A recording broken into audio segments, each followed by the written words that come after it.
Philippine military officials have indicated that they're interested in acquiring Brahmos missile. Philippine Army spokesperson Ramon Zagala has said the Philippines are interested in acquiring this type of missile as it will strengthen our coastal defense operations.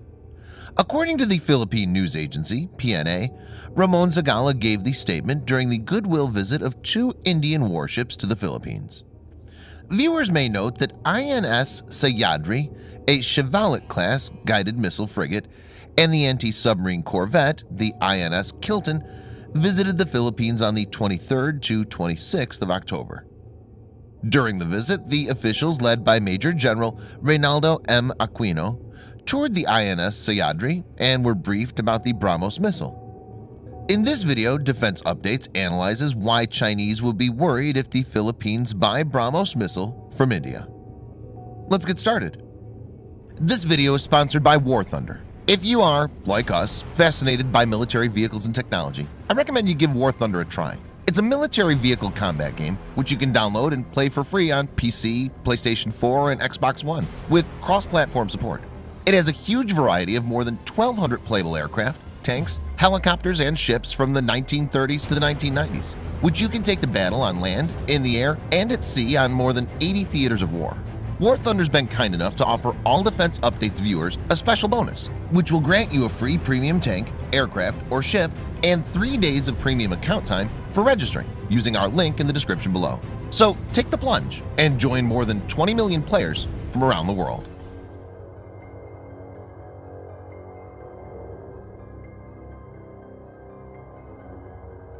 China claims most of the South China Sea. It says that it has indisputable sovereignty over the area.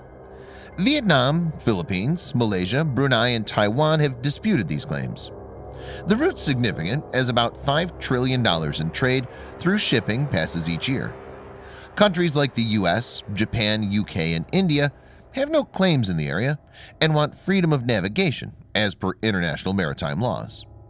China has tried imposing a unilateral decision as per which all ships and aircraft navigating in the area need to identify themselves to the Chinese Navy.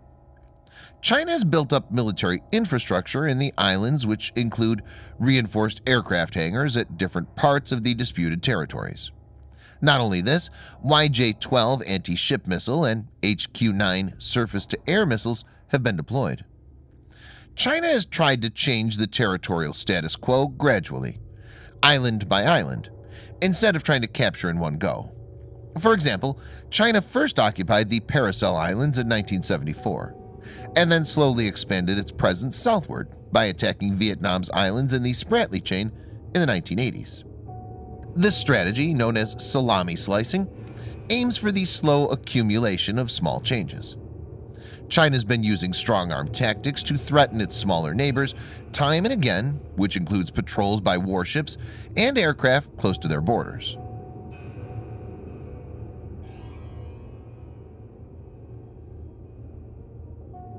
In 2013, the Philippines government, led by then-President Benigno Aquino III, brought an arbitration case against China in the Permanent Court of Arbitration. On the 12th of July 2016, the tribunal ruled in favor of the Philippines.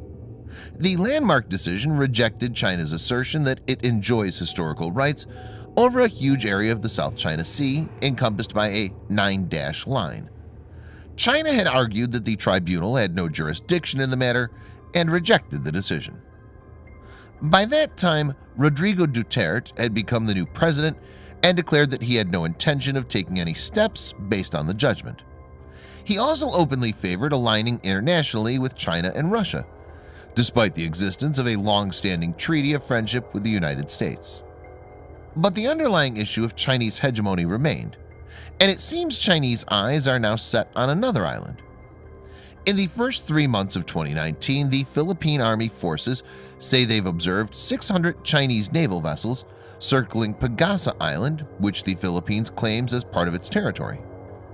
On April 4th, events took a new turn when President Duterte stated, "I'm trying to tell China Pagasa is ours, so let us be friends, but do not touch Pagasa Island and the rest. Otherwise, things would be different." He insisted that this is not a warning, this is just a word of advice to my friends, because China is our friend. Duterte went on, "I will not plead or beg, but I'm just telling you to lay off Pegasa because I have soldiers there.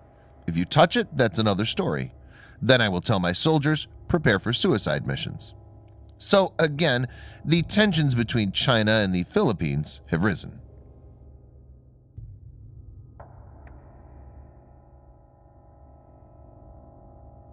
The most credible threat to the Philippines is from the massive Chinese Navy, which now boasts a very large number of surface combatants. Any Chinese large-scale invasion, in all probability, will come through the sea. This is where the Brahmos missile comes into the picture.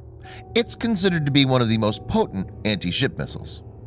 The Brahmos cruise missile is produced by India-based Brahmos Aerospace, set up in 1998, and is a joint venture between India's Defense Research and Development Organization, DRDO, and Russia's NPO, Mashinostroyenia. Brahmos weighs in at 3,000 kilograms or 6,600 pounds, has a length of 8.4 meters and a diameter of 0.6 meters. It has a solid fuel rocket booster for the first stage and liquid-fueled ramjet for the second stage. Ramjet engine can power flight to sustained supersonic speeds. It has no moving parts, like the compressors and turbines used in the turbofan engines found on conventional jet planes. They rely on the huge pressures created by fast airflow into the engine to ignite the fuel and generate thrust. Brahmos can be launched from aircraft, land installations, and warships. It's being tested for induction into submarines also. A hypersonic version of the missile, Brahmos 2, is also presently under development, with a speed of Mach 7 to 8 to boost aerial fast strike capability. It's expected to be ready for testing by 2020.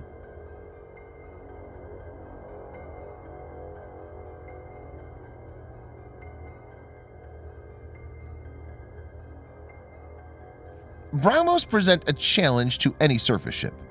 The reason is its unique features. 1. It has a supersonic speed of Mach 3 or 1 kilometer per second, providing very little time to intercept. 2. Brahmos uses a 300 kilogram or 660 pounds semi-armor piercing warhead and also has very high kinetic energy, since kinetic energy is directly proportional to the square of velocity. Brahmos actually has around 9 times the kinetic energy of conventional subsonic missiles like Tomahawk. The combined destructive force of massive warhead and kinetic energy is lethal for even the biggest surface warships and bunkers. Brahmos has been known to break ships in half in several tests. 3. It can perform S maneuvers in the final stages of flight. The missile basically doesn't move in a straight line, making it hard to intercept. 4. There are lots of redundancies in the guidance system, right from the INS, GPS, GLONASS, and GAGN, making it hard to jam. 5. The accuracy of around 1 square meter makes it apt for a precision strike on high-value targets.